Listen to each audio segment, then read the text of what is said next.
Good morning, everyone. Morning. So I'm Rene with NAR. I'm the Director of MLS Engagement there.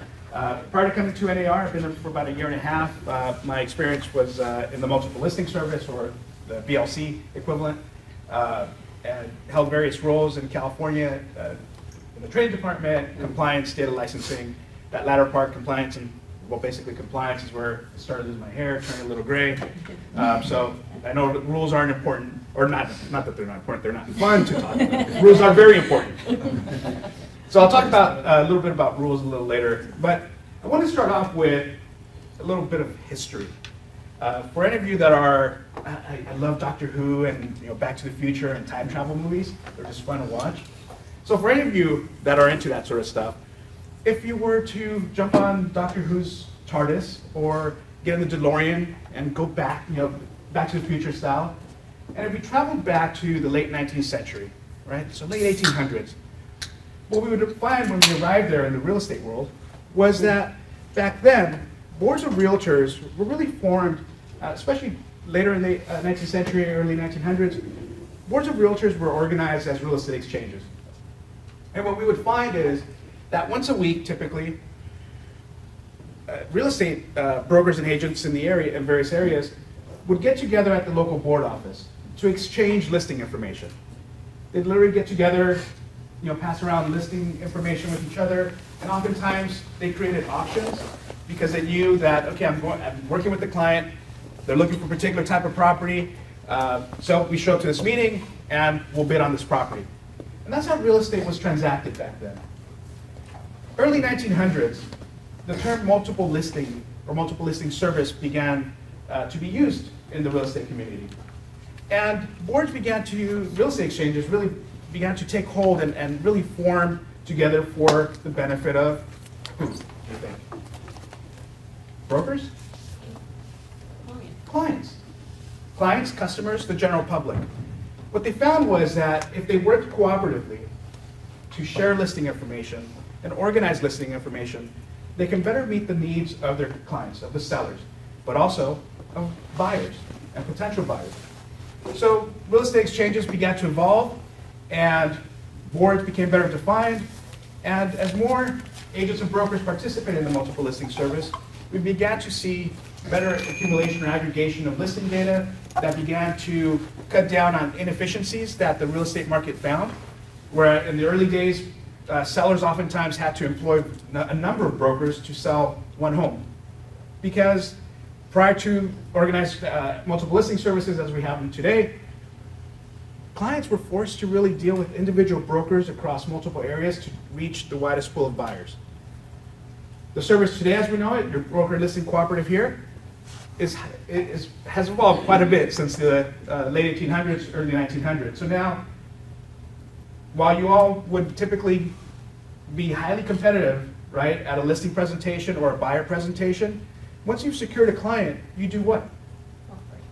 You cooperate. You come together into the broker listing cooperative, as the name says, and you share listing information for the benefit of the seller and the buyer, and really consumers across the space today. Now, what that also caused was what?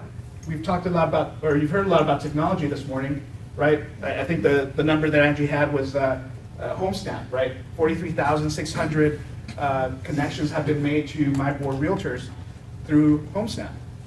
And where does that data come from? The broker listing cooperative, right?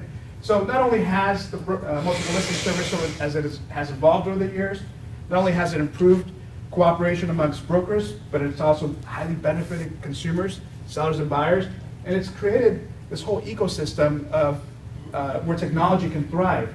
A little later you'll hear from technology vendors where, because of the broker listing cooperative and the multiple listing services across the country, they're able to access one data set from various markets, build that into new products, and again, for the benefit of who? Consumers, typically, right? Sellers, buyers, and then you to help you cooperate. Now, I started with that history because in a couple minutes, I'll talk about the Clear Cooperation Policy, and I'll give you, and you'll see where that ties into the history and the evolution of the MLS. But I want to give you that little bit of landscape today. Maybe about want to say about 10 years ago, roughly or so, across the country, we had about 1,000 multiple listing services. And that number has continued to dwindle down.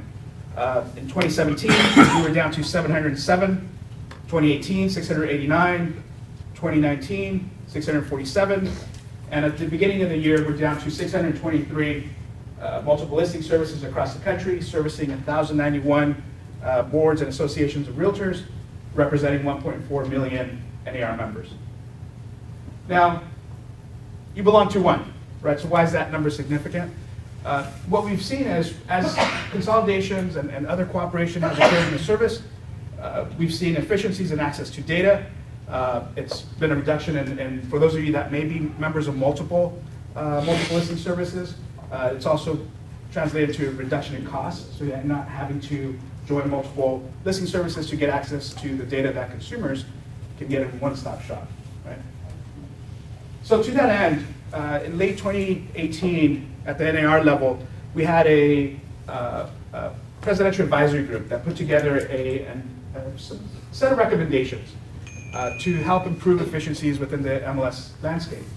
And a couple of those were directives to have us develop out a program where, for those of you that operate IDX sites, for example, at the national level, they wanted us to take a look and see what we could do to create sort of a streamlined TSA-style pre-approval process so that you can get access to your data quickly by having vendors who have been vetted or have adopted RISO standards, and I'll touch on that in a little bit, and are working in the space. Maybe they're approved elsewhere. It cuts down on the time that it takes them to get access to data that they're going to need to put products together for you or your IDX websites, for example. So we're working on that. We'll also have a grant program that will be starting up this year to help facilitate those conversations between associations and MLSs if they want to either think about consolidation or entering into other cooperative agreements, right? It's not just all about consolidation. You could, for example, enter into agreements with a neighboring MLS, for example, to share data or to share services, to share products. So there's quite a bit of that going on in the marketplace. Because we want to, at the NAR level, promote access to data, we've also entered into agreements such as commercial data. We entered an agreement with Crexi and Brevitas recently to provide commercial practitioners access to a national listing platform for commercial properties. But we also realized that not everyone in the various boards and associations practice in commercial space. But you oftentimes have a need, if you get a question from a client, hey, what's the commercial landscape look like, or you have an interest in taking a look, but you don't necessarily want to join a national platform. So what we did is, as part of that agreement, we're flowing the commercial data from Crexi and Brevitas into RPR. So if you access RPR, which you have access to today as part of your NAR membership, you can switch over to the commercial platform, and you'll get access to all the data that's flowing from those two platforms without having to join if you don't have a need to list.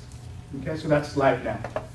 And there's a whole lot. I could spend like a whole day talking about RPR and the cool tools you get access to from that. Take a look at the market reports, by the way, in RPR. Yesterday, as I was sitting in a session, I went and typed in various areas around the state here and put together a cool little presentation packet within like a minute. It gives you all economic information, demographics, sales history, and the like. So it's really cool just to have some market knowledge, or gives you another marketing piece to hand out to clients. Want to touch on a couple hot topic issues that have come up in my travels. In the last week, I've been in California, Texas, New York, stopped off in Chicago, and stopped into various MLS committee meetings at the state level. And these questions continue to come up about really primarily two big areas, two hot topics, copyright issues. Just a reminder that we're seeing an increase in litigation in that space. So as you use photographs, so you hire a photographer or you're sourcing photographs from elsewhere other than you, don't forget, best practice, make sure that you have the proper permissions to use the photographs in writing, whether it's a license or ownership. Not certain if your state has a standard form for photo permission, or media or videos, virtual tours, whatever you're getting put together for you. make sure that you're getting the right permissions to use and share those, whether it's photographs, videos, or the like. What's happening is, oftentimes we'll see listing agents, or on the buy side, buyer brokers, find a photograph online of a property that they want to promote. They'll take it without asking for permission to use it. They may upload it onto their listing within the service, or they'll put it on, create a flyer out of it, won't properly source it or attribute it, and then you do that after so often, you might get a little demand letter from a lawyer saying, you don't have permission to use this photograph, here's where you send your check to. So you certainly don't want to find yourself in that position. Rule of thumb, as with everything in real estate, get it in writing, make sure you have the proper permissions, check and see if your state has a form that you can use. If not, you can go to our website, nar.realtor, type in copyright, photo copyright. We have a sample agreement that you can use. We also have a window to the law video that you can watch that gives you a little bit more information, goes into more depth there. Okay? The other area where we're getting a lot of questions is regarding audio and video surveillance. I know from my mom's house in California, I installed, I didn't tell her, I just went in and installed a bunch of cameras on the outside that I can access on my phone that's sitting in the back. But it's in use. It's been, the cameras I got were like $20, right? And they're connected to the internet. I can stream, see what's going on in the street and in the backyard and everything. Make sure the house is safe. But you're starting to see a lot more of that in the homes that you're dealing with.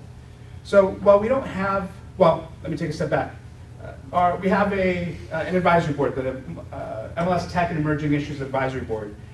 It's made up of half brokers and agents and half MLS executives, MLS Association executives. And they meet twice a year to consider various potential policy that's being kicked around, or other issues, or emerging technologies or issues in the real estate space. One of the issues that has been brought up to them is, should we have a policy, a national policy, to either require some sort of disclosure, or what do we do with best practices, and how do we handle this issue? At the last meeting, they decided not to take action because of the various nuances at the local and state level, where you might have a state regulation specific to what your disclosures are and what you can and can't do as far as audio and video surveillance. We've seen some states input disclosures, not only to the listing agreement, but also have a disclosure form. If you don't have that here, best practice is make sure you ask your sellers, is there audio and video surveillance at the property, where you could potentially have a buyer and their agent walk into the home and think that they can speak freely, but they're actually being monitored. Now, we've heard of various instances where sellers have, and can't fault them for that, not necessarily right, but house is vacant, there's a showing that's set up, or not vacant, but unoccupied, showing is set up, buyer and their broker walk in, they're talking about pricing and negotiations and strategy, and the seller's on their phone listening in to the entire conversation. So ask, disclose, whether it's in the MLS or you provide some sort of printed disclosure. Make sure that you're having those conversations with your consumers. For the agents in the room, speak with your broker. Your broker might have some sort of disclosure form or have additional guidance on how to handle that. But disclose, disclose, disclose. You can't go wrong with oversharing. Any questions on any of those? Cool. Any questions on anything, by the way? Just while I'm up here, feel free to raise your hand, throw out the question. Yes, ma'am. Something you said jogged my memory on RPR, the property reports. There is a demographic page, correct? And it's been a while, so I apologize if I am not thinking of this correctly. But my opinion, it's not a realtor's place to give demographic information because of fair housing laws, and anything that even looks like I'm saying Sure. This neighborhood has this type of people in it, or this neighborhood has this type of people, is inappropriate. It looks bad. Sure. I make a point of taking that page out, but that is just something that NAR might think about in terms of how that looks vis-a-vis fair housing laws. Absolutely. That we maybe not want to provide that particular page. Just a thought. Yeah, I appreciate that feedback. I'll certainly take that back. Just to add, a lot of actually, all the information in RPR sources is public record, a lot of it from the government and census data and the like. But you're absolutely right. Right, If there's and then anything we, in there that you know. you aren't comfortable with or distributing, certainly take that out, right? It is Only public distribute- record, but I don't want to be the person providing it. And that's what we Yeah, learned in absolutely. fair housing classes. If your client asks you, you don't give them the answer. You say, but you can go to the Census Bureau and look it up. You tell them where they can get that information, but it's not going to be from me, Yeah, absolutely. right? Yeah, thank you for that. I'll take Just that a feedback. thought. Yep. Ma'am, you had a question here? Oh, When you were talking about disclosure, media, video, is it to protect the conversation that you might have with the buyer? Or could you just elaborate on the need for disclosure, what's covered? It's mainly to provide, just give people a heads up, right? So that if someone is walking onto the property, that they know that the conversations that they may have, and again, I give that as a general broad statement. There might be state-specific laws. You have some states that are single party, other states are dual party, where both people who are being recorded, the person doing the recording, the one being recorded need to consent. So there's certainly state-specific issues, but from a disclosure perspective, because we don't have a national policy on that, and you may have something locally, just putting people on notice that, hey, you're walking into a place where you're being recorded both on video or on audio, just so that they at least have that awareness. And So- that I'm not liable for the conversation, perhaps? Is that where you're going with it? Even a step before you get there, just providing that disclosure. There's no requirement from a national MLS policy to do so now, but from a best practice, because there are, it would be conceivable for someone to walk in and think that they could have a private conversation, but they're on video. So disclosure is the best practice. Nicole? Just so everybody knows, in the 2020 form changes from IAR, the exclusive buyer agency agreement now includes language surrounding recordings. And not that everybody uses that, but they did add that language in this last iteration. So you know it is available, like if you want to use that language, that might be an option for you to protect you when you enter property with the buyer. Thanks. Okay, thank you. Yes, sir. I had an experience that I was showing a home down on the south side, and I went in for a buyer, and there was some things that I was, looking at the house for the price and everything, and I said, I was about to say something like, it's going to be hard for this price for this, and he said, shh. And I looked at him.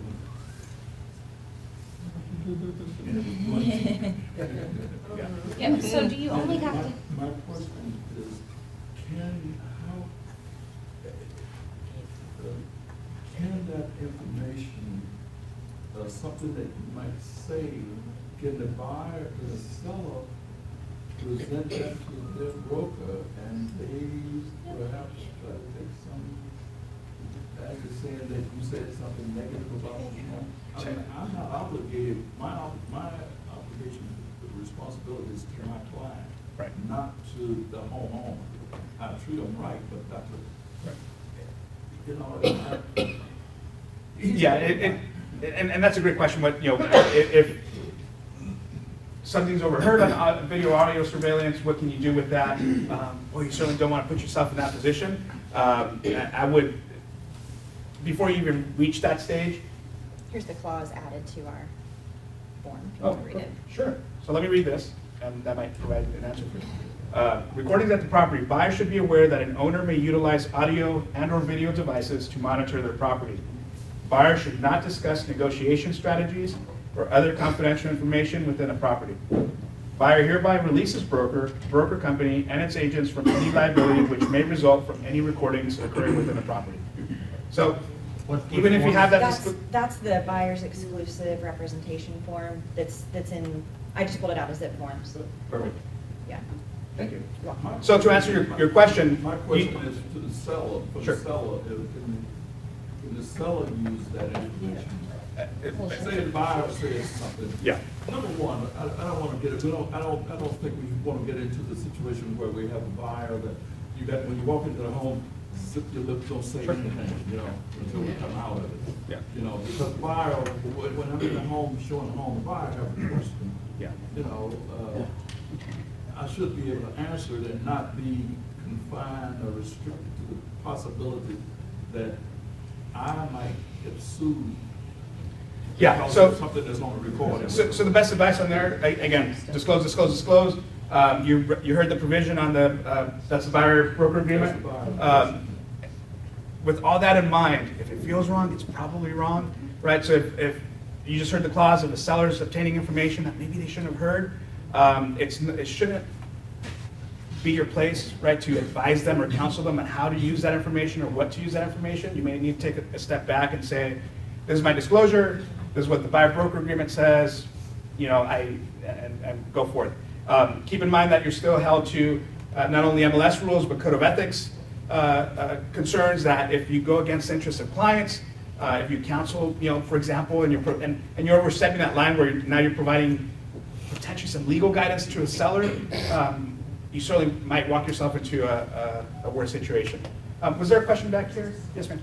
Well, I had a question that I think you're not going, I think that you're done. I have one more thing to touch on, and then I'll be done. Okay, well, if it's this, then maybe I should have waited. Clear cooperation? But my hot topic, yeah, my hot topic for the industry and NAR is the promotion of realtors versus all the other platforms out there that we've given our information to and what they're doing to downgrade us and make us useless. Sure. Going forward, and we all know who I'm talking about, we could name several of them. But we should Going not. forward, what's NAR's position on that, and what are they gonna do for us, the realtors, besides saying ours for realtor? Yeah, it's a great question. I'll touch on that, then I'll go to the last topic that I want to touch on before I wrap up. So if you have any questions, cue them up, and then I'll kind of get to them before Angie yanks me from up here. So hold on to your questions. Great question. I often hear this asked in the forum, and really it's the way it's phrased to me and when I'm out speaking is, boy, you know, the MLSs are certainly giving our data away. What are you going to do to stop the MLS from giving our data away? It's important to keep in mind, and we certainly need your help in spreading this message across your fellow agents and brokers, but also educating sellers. The MLS does not take data and against your will and do whatever they want, right? Who controls the data? You do, right? So your data will only go to where you want it to go to. So that being said, the better statement is, yes, you have control of the data within the MLS. So if there's some place where listings are displaying where you're not happy about that, it's in your hands. The fuller statement is, it's got to be guided by your seller or seller's best interest, right? So have that discussion with your seller, inform them about what they have access to, where you can put their data, IDX, indication, VLW, and then have them make that informed decision, provide that to you in writing, arrive at a marketing strategy. If a certain display doesn't fit that marketing strategy, doesn't serve the best interest of your seller, then you can deal with that. But the MLS is not going to force you to send data somewhere where you don't want to send it or somewhere where your client doesn't want to send it. So at the end of the day, the MLS doesn't sell your listing information, doesn't take listing information against your will and do whatever they want with it. It's in your hands. In fact, who runs the MLS? Who runs the association? Members do, right? This is a wonderful industry that's by members, for members. So you certainly have a voice for that. Take a look at your marketing strategies. If you made a decision to send data to a place where it's not in the best interest of your client, it's fully within your control. Let me touch on one last thing before I wrap up, and then I'll take some questions. I started with the history of the MLS. Talked about what the MLSs looked like, late 1800s, early 1900s. But I didn't touch on some of the challenges. One of the challenges very early on, well, there are many challenges, particularly duplication of efforts, inefficiencies, sellers having fractured marketplaces, sellers having to hire multiple brokers on both sides of the transaction just so that they can get access to a wider set of listing information. One of the biggest challenges that the MLS has faced early on, especially in the early 1900s, was a lack of, there were members who wanted to participate, but were still stuck in the old way of, but I want to control my listing information here because it's mine for my benefit. And what the MLSs that failed early on were because of brokers and agents who decided to participate but not cooperatively share listing information for the benefit of their sellers. So as the MLS has evolved, and you see that reflected in our national policy today, one of the policies that we have for MLSs that choose to have mandatory submission, it's our, at the NAR level, it's listing procedure section 1, is a requirement to submit listings to the service within usually 48 hours, here it's 2 business days, of the listing types covered, which is typically residential, and you've got to submit that to the service to share with other participants cooperatively. So that policy has been in place for a long time. That policy evolved, again, keeping in mind the pro-competitive and pro-consumer aspects of the service and the efficiencies that that service creates and the access to data, not only for consumers, but technology companies and the like. So that policy has been around. Over the last several years, and there is an exemption policy. If there was a privacy concern, office exclusives were born out of that and that exemption. You still had to report and deliver that listing to the service, but the exemption was to opt out of sharing that listing cooperatively. Right? So that's been the state of policy forever. What's happened in the last several years is, at the national level, the MLS Tech and Emerging Issues Advisory Board had received numerous requests for guidance on a growing practice of what we call limited exposure listings, where in various markets across the nation, brokers were intentionally not complying with mandatory submission, keeping those listings off the MLS, and then acknowledging that there was no privacy concern with the seller. Sometimes they didn't have instruction, and they were creating this separate pool of listings that were being advertised in a number of, we know these as pocket listings, coming soon listings, a number of terms, right? And so that was a problem. As you fracture the marketplace, consumers have less access to data, brokers don't have the ability to cooperate, and members were not following the policy. So the advisory board had punted. They thought that, okay, this was, it was only being seen in certain pockets of the country. There's local rules and different handling. But it got to the degree where there was a need to handle this and address this with the national policy, which is what developed last year. The policy went into effect January 1. You know this as the Clear Cooperation Policy. And essentially what that says is, it acknowledges, thank you. It acknowledges that the listing service is not only pro-competitive, but also pro-consumer, right? And sellers, buyers, the industry as a whole. And what it acknowledges is, you're already under a duty to, or under policy, you already have to submit the listing to the service within 2 business days of the effective date of the listing contract. If the seller has expressed or has a privacy concern, you typically hear in public reporting, they typically focus on, well, if you have a celebrity client, XYZ, right? They have a privacy concern, et cetera. But it's not just limited to them. You could have someone going through litigation, someone with a restraining order, landlord who hasn't informed their tenants, for example. You have any number of reasons why there could be a privacy concern. Our policy still provides for an exemption, right, to have the seller give you an instruction not to share that listing cooperatively. What the Clear Cooperation Policy says is, if you've not submitted the listing to the service as required, and there is no privacy concern, once you share that listing publicly, you're acknowledging that it's now in the seller's best interest to publicly market that property, to share that listing cooperatively. Therefore, this policy reinforces the need to share that listing with other participants cooperatively within the service, right? So a couple check marks to our decision tree, right? You take a listing, and what I mean by you take a listing, you actually have a listing contract. It's of a property type required to be submitted to the service, right? You submit that to the MLS. If you've excluded that, which is the third prong here, you acknowledge that there's a privacy concern, you have a seller instruction, but if you go against that, or the decision has been made that there's no longer a privacy concern, now the Clear Cooperation Policy kicks in, you have to share that listing cooperatively with other members within the service. You have the text of the language here. I believe the next session will get a little bit more into your specific implementation here. But essentially it just says within 1 business day of marketing a listing to, or property to the public, you have to share that listing cooperatively within the service. So a couple things to key in on here. The advisory board specifically looked at the issue of the timing. Initially, they discussed a 24-hour time frame, But they, based on I think we received over 1,000 emails and phone calls, feedback and comments on the policy. It was decided to make the time frame 1 business day rather than 24 hours. So that's a hard set rule.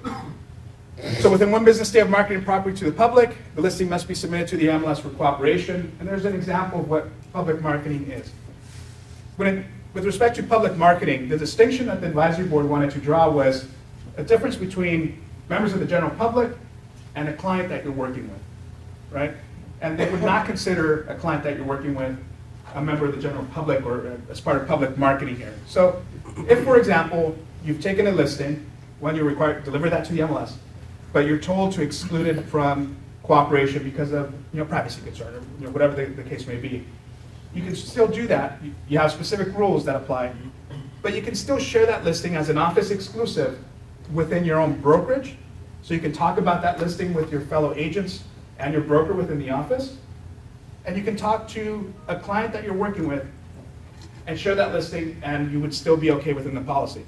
The minute it goes outside of your brokerage or to a prospect, for example, or someone that maybe came into an open house and just signed your guest book, that would not be a client for purposes of this policy. That would be someone that's a member of the public, and that would trigger the clear cooperation policy and the requirement to share that listing cooperatively within the MLS.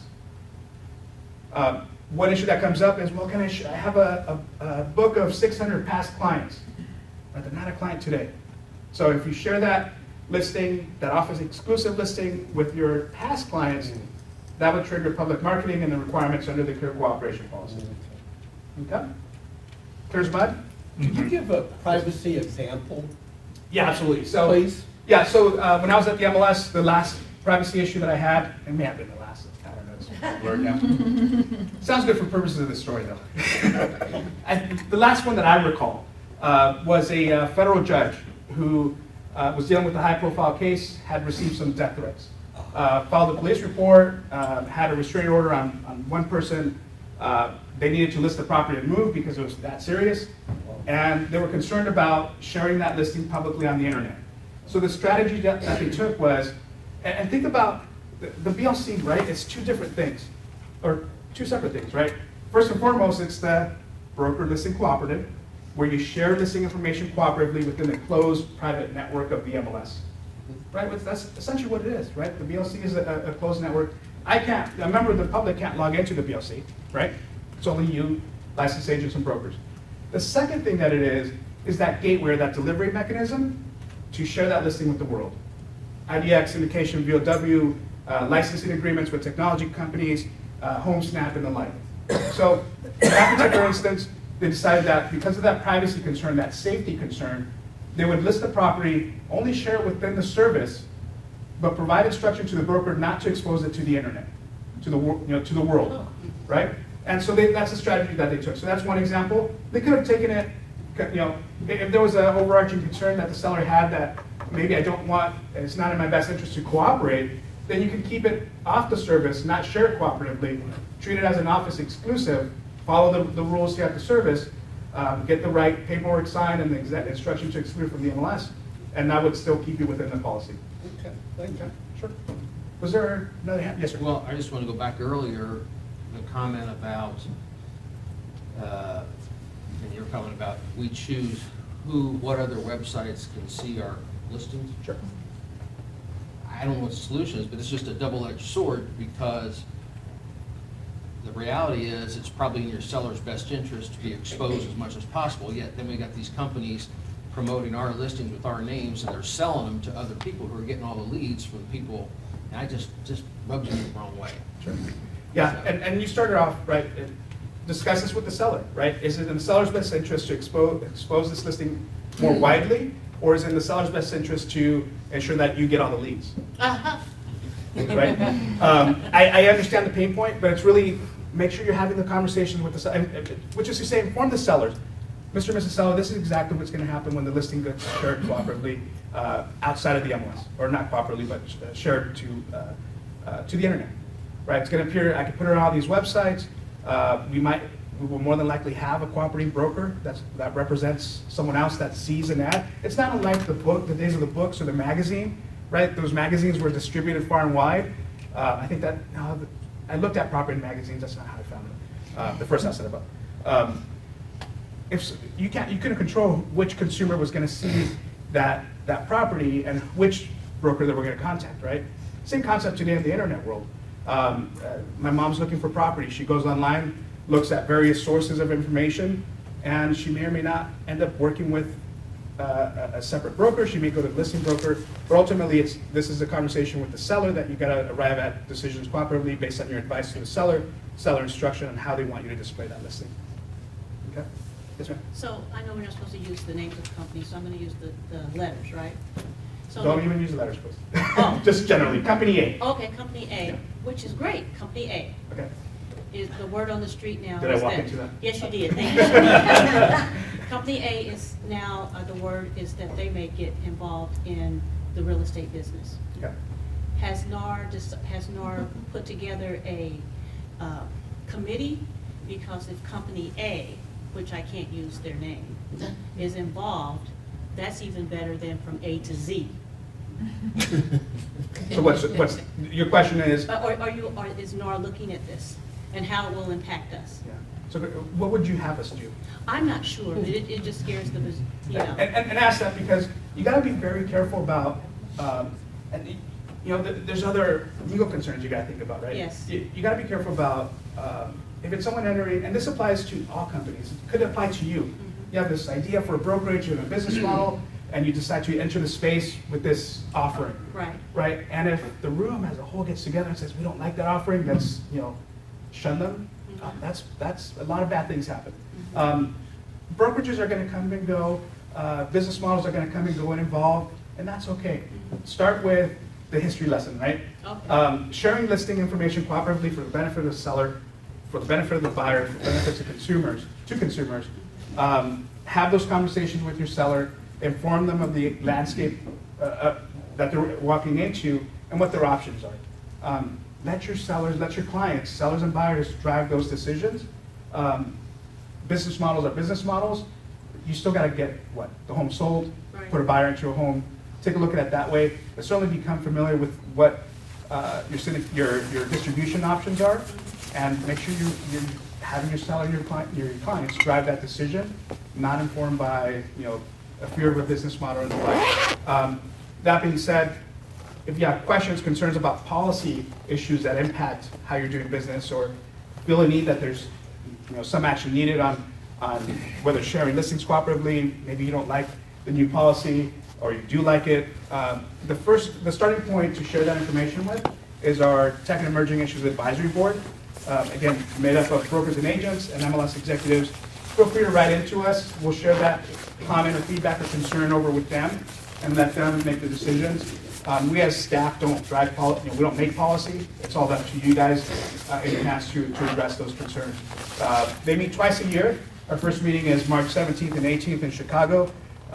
So if you have any questions, you can find out who's on that committee by going on to nar.realtor, looking up, just do a search for committee structure, look up the MLS Tech and Emerging Issues Advisory Board, and that'll give you the roster of who is on that advisory board. You can contact them directly, or you can just contact us at NAR and we'll deliver your message to them. Okay?